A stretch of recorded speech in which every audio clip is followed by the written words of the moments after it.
Bonjour, bienvenue dans notre émission en direct des régions sur le plateau de Village Semences. Aujourd'hui, nous allons parler des semences de betteraves durables. Alors pourquoi ce sujet ? Eh bien parce que la betterave, vous le savez, est une plante merveilleuse qui produit du sucre, mais c'est une plante qui est très attaquée par tout un tas de ravageurs que nous allons le voir. Comment on fait ? Jusqu'à présent, il y a des techniques culturales et on a besoin d'intrants. Est-ce qu'on va pouvoir réduire cette consommation, aller vers des semences de betteraves plus durables ? Eh bien, c'est ce que nous allons voir avec nos invités que je rejoins sur le plateau. Bonjour Benoît Carton. Donc vous êtes directeur de la coopérative CS2B, directeur de la région CGB Normandie, donc une coopérative spécialisée dans la distribution de semences. Voilà. Et puis également Ghislain Maltesta, directeur du département expérimentation et expertise régionale à l'ITB. Alors, qui dit coopérative dit producteur. On va peut-être rappeler avant, au niveau de la betterave, que les producteurs de betteraves à sucre ne sont pas les producteurs de semences de betteraves à sucre. Bonjour Valérie, merci. Effectivement, la betterave à sucre, c'est une plante bisannuelle. Donc la première année, elle fait de la racine. Donc elle est produite par les producteurs de betteraves qui se situent au nord de la Loire essentiellement, jusque le Nord-Pas-de-Calais, un petit peu en Alsace, en passant par la Normandie et la Champagne. Par contre, les agriculteurs multiplicateurs porte-graines de la betterave à sucre se situent davantage dans le sud-ouest, la vallée de la Durance en Provence et également un peu en Italie. Très bien. Alors, les producteurs, qu'est-ce qu'ils recherchent aujourd'hui ? Parce que les semences de betteraves doivent correspondre aux souhaits de la production de betteraves sucrières. Quand on parle de betterave semence, qu'est-ce que ça veut dire ? Betterave de semences durables. Alors dans la durabilité au niveau agricole, il y a deux notions importantes. La première, c'est par rapport à la pérennité et l'environnement. Et la deuxième, c'est par rapport à la pérennité de l'économie. Donc on veut une semence environnementale et qui, économiquement, répond aussi à un cahier des charges des agriculteurs. Alors donc, il y a à la fois des contraintes techniques, des contraintes économiques et des contraintes environnementales. Il faut réussir la durabilité à tous ces niveaux-là. Donc. Alors sur la durabilité, il y a effectivement les contraintes environnementales et économiques et techniques. On pourrait même rajouter et réglementaires dans le sens où nous dépendons complètement d'une réglementation européenne sur la production de semences et notamment les traitements de semences. Alors on peut peut-être rappeler en quoi cette réglementation est de plus en plus resserrée, je pense, pour tout ce qui est traitement. Alors aujourd'hui, au niveau de traitement de semences, c'est-à-dire qu'est-ce qu'on met comme produit qui protège la graine durant son cycle de végétation.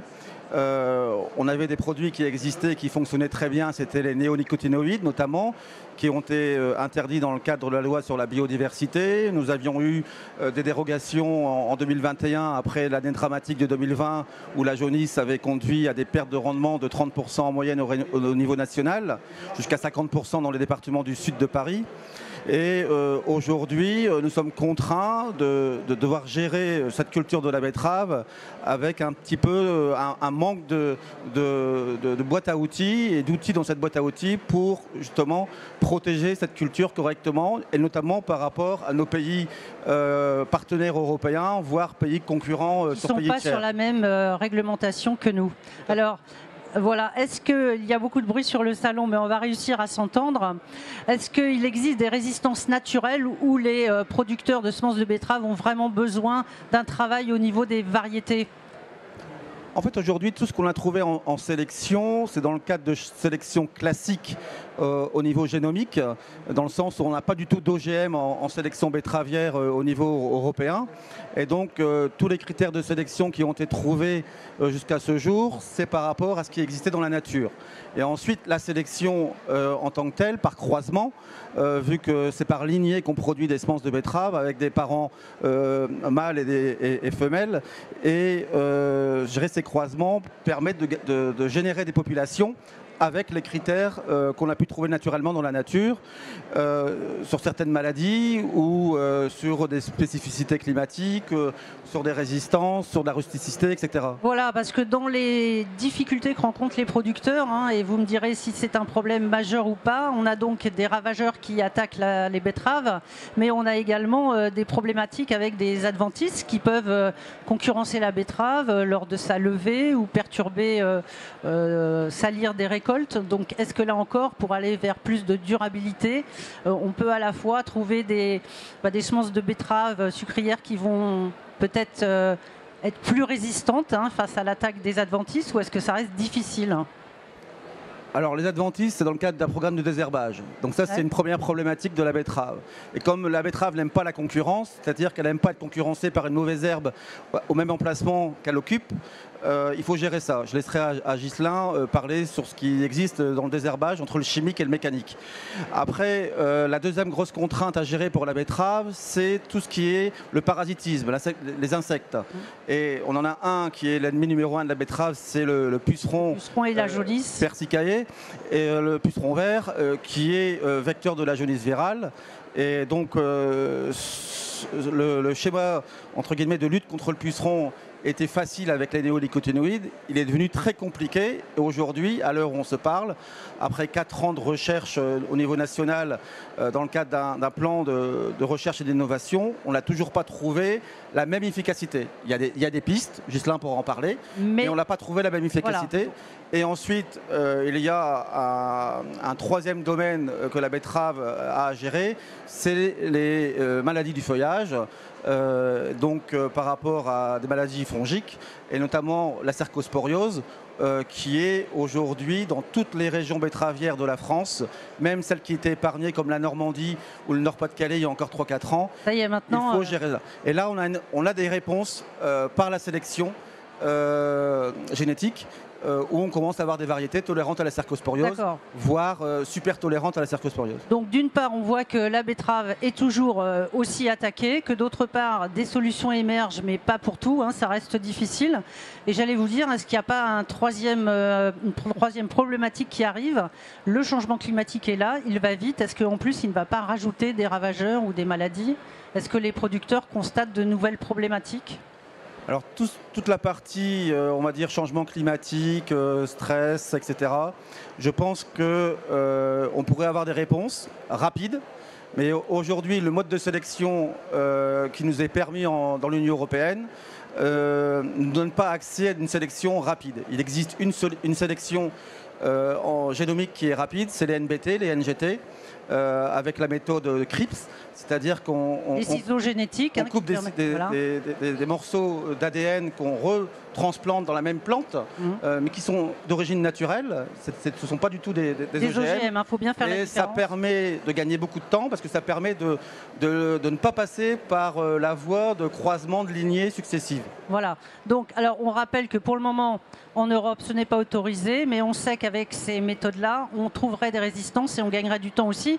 Il faut rappeler que pour trouver une variété, c'est une dizaine d'années encore, et que c'est donc un travail qui est long. Aujourd'hui, un plan de sélection classique, c'est 8 à 10 ans. Et avec les NBT, on pourrait passer facilement à 3, 4, 5 ans, au niveau de la betterave notamment. Et il y a un enjeu très important. Il y a des textes qui sont à l'étude en ce moment à Bruxelles sous la présidence polonaise. Il y a une troisième écriture de texte qui a été réalisée cette semaine. Et on pourra peut-être avoir un texte qui va englober, je dirais, la réglementation sur ces nouvelles technologies de sélection, les NBT, au niveau de l'Union européenne. Tous les pays en Europe sont pour, mais avec des contraintes plus ou moins importantes sur leur mise en place, de traçabilité, de notions de brevet. C'est sur ces notions-là qu'il reste à débattre. Très bien, donc on va y revenir, mais avant ça, je me tourne vers notre chroniqueur, Tom le jardinier. Donc Tom, on va aller au potager. Alors on a vu que la betterave était une plante qui subissait pas mal d'attaques. Au potager, on peut aussi avoir pas mal d'attaques. On a parlé de durabilité. Est-ce qu'on peut faire du durable aussi au potager? Comment on se débrouille? Effectivement, Valérie, mais vos intervenants m'ont un petit peu mis la puce à l'oreille en me disant on va essayer au potager. Alors c'est pas du tout la même betterave, mais on a aussi des cultures au potager qui peuvent subir quelques attaques.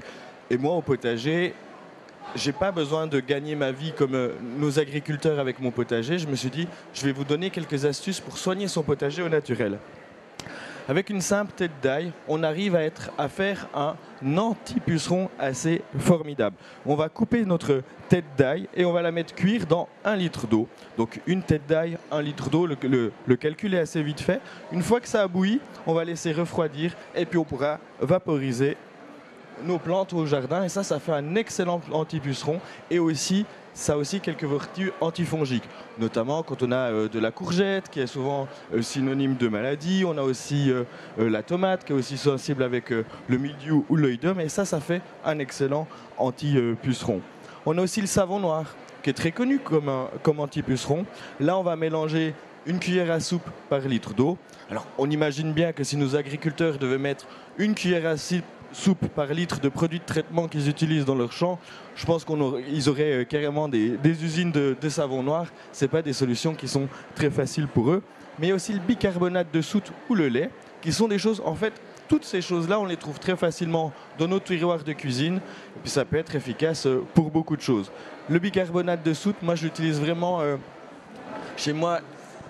La Suisse, les étés sont quand même un peu humides et les courgettes sont vraiment assez sensibles au mildiou, et j'alterne une fois un traitement de bicarbonate de soude, une fois un traitement de lait. Soit j'utilise mon lait pur quand je commence à avoir des attaques, mais en préventif je le dilue de moitié et puis avec de l'eau, et je vaporise ou j'arrose carrément mes pieds de courgettes avec ça.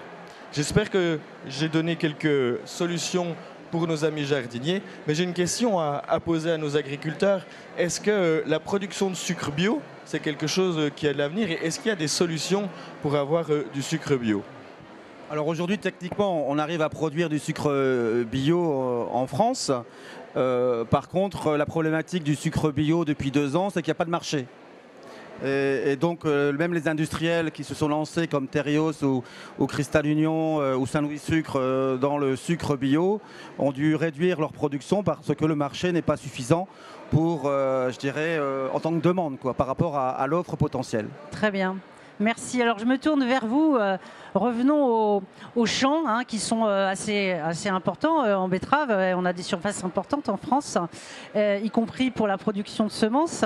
Vous avez des dispositifs expérimentaux. Est-ce que vous pouvez nous les présenter déjà? Oui, donc nous testons à l'ITB environ 200 variétés tous les ans pour toutes leurs caractéristiques. 200 variétés. Voilà, donc on loue des parcelles chez les agriculteurs sur lesquelles on va tester les variétés pour les tolérances, comme l'a dit Benoît, aux maladies fongiques, la cercosporiose notamment, et depuis 3 ans, 4 ans maintenant, la jaunisse, qui est un point important, très important, qui fait perdre beaucoup de rendement à nos betteraviers. Combien de rendement on peut perdre quand on a une attaque de jaunisse qui n'est pas maîtrisée? Environ 30%, 27% si ma mémoire est bonne en 2020 de perte de rendement national, mais dans certains secteurs, notamment du centre Val-de-Loire, on était à plus de 50% de rendement, donc autant dire zéro résultat économique sur cette partie-là. Alors on l'a vu, il y a beaucoup de problématiques, il y a des ravageurs, il y a des maladies fongiques, il y a des concurrences d'adventices. Comment vous faites le choix en fait des expérimentations que vous menez? Parce que ce sont des programmes, on est dans le monde du vivant, donc ça dure longtemps, les expérimentations. Oui, comme vous le dites, on peut faire qu'une année d'expérimentation par an, que ce soit du désherbage ou de la lutte contre les pucerons, par exemple, ou les maladies fongiques. Depuis 3 ans, on a construit, nous, à l'ITB, une serre au Griffon, dans l'Aisne, à Laon, ce qui nous permet de faire 4-5 cycles de cultures différentes et de pouvoir tester des produits tout au long de l'année pour avancer, je dirais, faire des go-no-go, avancer plus vite avant de partir au champ sur les grandes surfaces. Donc effectivement, là, vous prenez le temps un petit peu de court. Alors il faut aller vite. On a vu qu'il y avait le changement climatique aussi. On a vu que les producteurs étaient vraiment très en demande pour régler des problèmes. On a de moins en moins de solutions phyto. On n'a pas les NBT pour le moment pour accélérer les créations variétales. Est-ce que vous avez déjà obtenu des résultats sur certaines problématiques, enjeux majeurs? Alors écoutez, on a parlé beaucoup de cercosporiose, de maladies fongiques, donc là on a des variétés qui sont devenues tolérantes, voire très tolérantes à cette maladie, ce qui n'empêche pas de les traiter, parce qu'il y a beaucoup de souches à chaque fois différentes de ces maladies, donc il faut pouvoir lutter contre toutes les souches. Au niveau de la jaunisse et des pucerons, nous sommes à plus de 50 solutions testées dans la serre, Une poignée seulement sont arrivés en plaine et nous avons, je dirais, 2 solutions aujourd'hui qui sortent dans la nature chez les agriculteurs disponibles, qui sont plutôt des répulsifs, qui vont repousser le puceron pour pas qu'il attaque la betterave à l'instant T. Donc si je vous comprends bien, il n'y aura pas de solution magique. De toute façon, ça va être un croisement entre de nouvelles variétés, peut-être des techniques culturales, peut-être du biocontrôle. Oui, on compte sur ça. C'est comme on le dit dans notre jargon, c'est un cocktail de solutions. On va associer la variété qui sera une tolérance, qui va produire plus ou qui va aussi, elle, qui a des odeurs, repousser pourquoi pas les pucerons. On a vu des choses à ce niveau-là. Mélanger avec des plantes de campagne pour repousser aussi les pucerons. Et puis après arriveront des insecticides et des biocontrôles, je dirais, pour lutter contre tout ça. Alors je reviens sur les adventices. On parle beaucoup du robot, mais est-ce qu'il est efficace dans les champs? Vous l'avez testé? Est-ce que c'est la solution d'avenir? Alors le robotique, on la teste depuis quelques années, hein, c'est efficace, il n'y a pas de souci là-dessus, sauf qu'on est relativement limité par les surfaces. Au niveau de la culture betteravière, on a 400 000 d'hectares en France. Un robot, quand il aura travaillé sur 15-20 hectares, c'est le bout du monde. Donc je vous laisse imaginer le nombre de robots qu'il faudrait pour faire tous les champs de betteraves. Donc aujourd'hui, ce n'est pas une solution viable, en tout cas pour toute la surface betteravière. Et on teste d'autres techniques de désherbage avec d'autres produits pour limiter, je dirais, l'impact des mauvaises herbes sur la croissance de la betterave, qui est un point important à la mise en route de la végétation. Alors on a évoqué les nouvelles technologies, hein, les NBT, l'IA, ce sont des choses auxquelles vous pensez? Alors bien sûr, tout ça, ça peut que aider à aller plus vite dans la sélection des betteraves. On va gagner quelques années, 1 an, 2 ans, mais ce n'est pas non plus ça qui va nous faire diviser par 2 la production de semences, hein. On le répète, c'est une production bisannuelle la betterave, donc il faut 2 ans pour avoir des semences. Même si on change d'hémisphère pour aller un petit peu plus vite, on va quand même gagner peu de temps, je dirais. Donc tout ça, c'est des cultures, des points importants de piste pour lutter, pour garder une betterave avec un bon rendement en sucre à l'hectare. Une question qui vous concerne, est-ce qu'il y a beaucoup de travail collaboratif en fait, entre tous les acteurs qui tournent autour de l'écosystème betterave sucrière pour trouver cette fameuse semence de betterave durable? Alors la filière betterave sucre, éthanol, est très organisée. C'est une des filières agricoles les mieux organisées à l'échelle européenne, à l'échelle nationale bien sûr et à l'échelle internationale. Et d'ailleurs on a des instituts de recherche européens avec l'IRB notamment qui partagent, tous les experts sur le sujet partagent leurs expériences, leurs expérimentations, leurs essais justement sur des voies alternatives. Tout à l'heure quand Tom parlait de l'oignon, il y a une société qui s'est spécialisée dans l'olfactif au niveau agricole. On en a parlé déjà au Salon de l'Agriculture. Je ne vais pas faire de publicité, mais aujourd'hui, il a quasiment un produit qui n'est pas efficace à 100%, mais qui fera partie de la caisse à outils que les agriculteurs pourront potentiellement avoir. On va dire qu'il marche pas mal, on ne citera peut-être pas le nom. Ceci dit, il y en a qui me disent que ça va repousser le problème chez les voisins. Mais après, c'est la durabilité économique. C'est parce ça. Que quand on a eu le coût à l'hectare, je dirais ce ne sera pas neutre et donc il faudra que ça vienne également dans un programme complet de lutte contre le puceron là, on voit en bien plus du programme désherbage et en plus du programme fongicide. C'est ça, donc on voit bien que les enjeux et les problématiques sont multiples, donc vous travaillez ensemble, vous êtes organisés pour, néanmoins qu'est-ce qu'il faudrait en plus pour avancer davantage vers ces fameuses semences de betteraves durables? Aujourd'hui, l'élément qu'on a vraiment besoin dans la filière, c'est du temps. Du temps pour qu'on puisse passer les transitions étape par étape. Et en fait, ce qui s'est passé en 2020, c'est qu'on met des interdictions alors qu'on n'a pas de solution alternative derrière. Les choses ont commencé à être comprises, et notamment dans le cadre de la nouvelle signature du projet de loi agricole qui a eu lieu cette semaine. On remet l'agriculture au cœur des débats et de la souveraineté alimentaire. Et je pense que ce temps, il est nécessaire pour trouver les alternatives. Et il est bien évident que les agriculteurs, ce n'est pas des pro-défenseurs des produits phyto. S'ils pouvaient s'en passer, ils s'en passeraient, parce qu'en plus, ça coûte très cher. Et donc aujourd'hui, que l'agriculteur a besoin, c'est du temps pour que justement les experts, nos instituts, trouvent des solutions efficaces. Très bien. Alors merci beaucoup. Donc on comprend que c'est complexe. Tom, je vais à nouveau me tourner vers toi. Cette fois-ci, moi, j'aimerais te parler de betterave potagère. Donc, ce n'est pas la même betterave que la sucrière, on le rappelle, puisque voilà, on a du public qui peut confondre. 50% des Français pensent que le sucre émane de la betterave potagère. Ah oui, vraiment. Bon, Alors, faites bien de le préciser. Il faut qu'on casse l'image. Hein. Voilà, Tom, moi j'ai des souvenirs de betteraves à la cantine qui n'étaient pas chouettes. Alors qu'est-ce qu'il faut faire pour éviter ça? Ouais, on a un peu tous le souvenir de cette salade qui était un petit peu C'est lié aux entre de variétés? goût. Parce qu'on a parlé beaucoup de Déjà, semences, pour moi, il y a une histoire de variété un petit peu, mais il y a aussi une histoire de méthode de cuisson. Une bonne betterave, si elle est cuite au four en croûte de sel, puis pas à la vapeur pendant des heures, je vous promets déjà, elle n'a pas le goût d'eau ou plus le goût de terre, mais on a vraiment un vrai goût de C'est betterave. presque du caramel. Mais là, j'ai trouvé plein de déclinaisons qui va de la couleur de la betterave. On a aussi vu avec ça, c'est de la betterave jaune.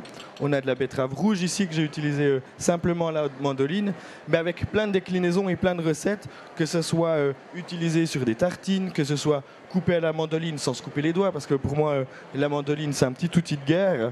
Et puis on peut juste avoir aussi très décorative en verrine. Puis avec cette couleur, franchement, il y a peu de légumes qui ont une si belle couleur pour être utilisés en cuisine. Par contre, je te laisse conclure, mais moi je vais inviter tes invités à venir grignoter avec moi. Très bien. Alors vous restez encore quelques secondes avec moi parce que je tiens vraiment à vous remercier. Vous avez su exposer très rapidement les enjeux énormes qui se posent pour défendre la betterave, pour baisser les intrants. Je les remercie. Je vous remercie de suivre cette émission et je vous dis à demain. Merci Tom également. Merci à tous.